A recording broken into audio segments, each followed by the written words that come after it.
Hello children, we were studying respiration and excretion in animals and plants.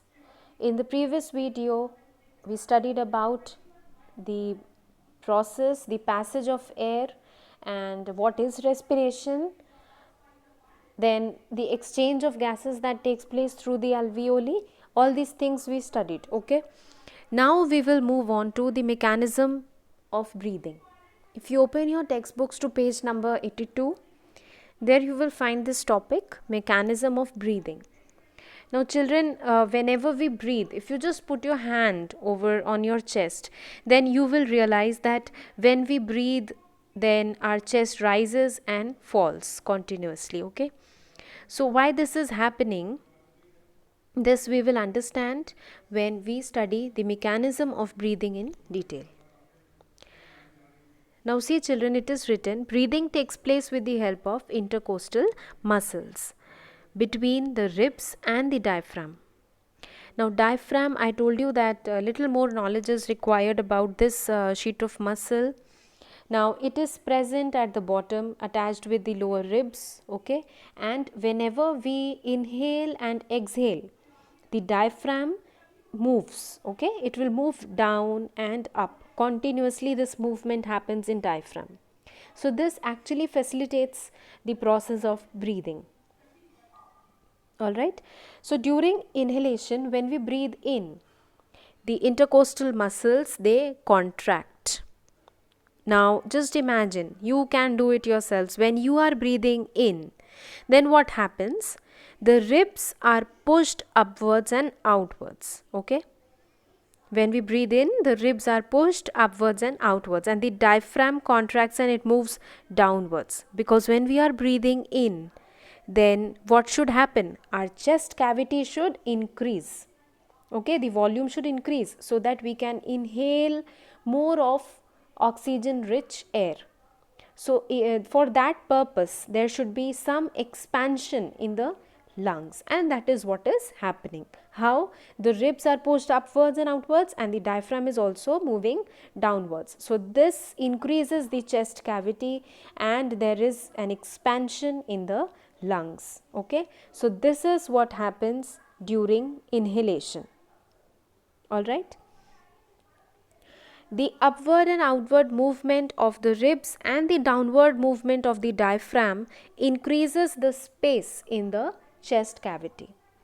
Now, when the chest cavity will become large and the air will rush into the lungs, then the lungs will get filled with air and it will show expansion, okay? So, the lungs expand and the diaphragm moves down, the ribs also move upward and outward, and the chest cavity overall increases, okay? So these are the major changes that take place during inhalation.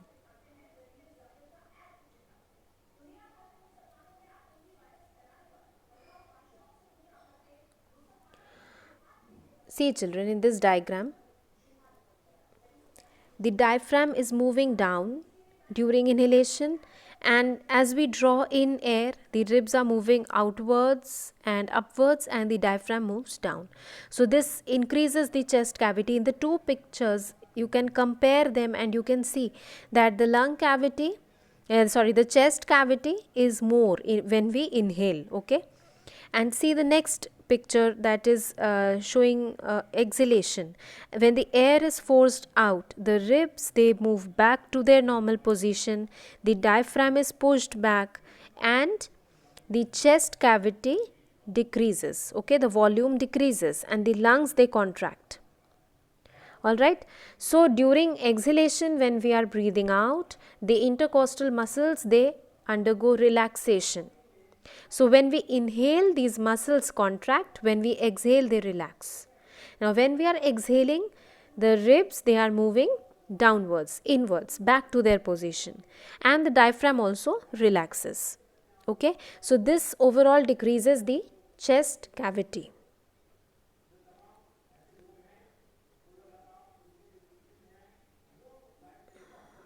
All right.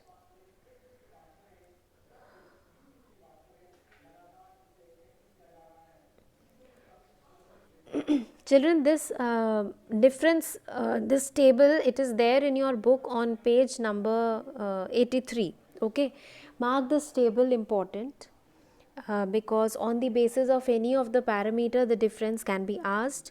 So you should know this table.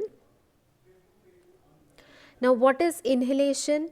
On the like inhalation, you all know, movement of oxygen rich air inside into the lungs. Okay, so regarding movement of air, it flows into the lungs. In case of exhalation, air which is rich in carbon dioxide is forced out of the lungs. Then movement of ribs, the ribs will move upward and outward during inhalation. During exhalation, they will move downwards and inwards. Movement of diaphragm, the diaphragm will contract, move down in case of inhalation, and during exhalation it relaxes. Volume of chest cavity, it increases during inhalation and it decreases during exhalation. Volume of lungs, the lungs expand during inhalation and they contract during exhalation. This we all practically also we can feel that. Okay, so very easy to understand. This activity number 2 is important. Okay, mark it important, children, in your book. What is this activity all about? To show carbon dioxide is produced during respiration. So what are the things that we need? Glass or plastic bottle, lime water and straw. Now lime water has a characteristic that it turns milky whenever it is exposed to carbon dioxide. So this particular characteristic can be put into use if we want to see that whether carbon dioxide is exhaled or not during respiration. Okay, so take a slender clean glass or plastic bottle. So a clean slender plastic bottle is taken and you make a hole in its lid and fix it onto the bottle. Then pour some freshly prepared lime water in the bottle.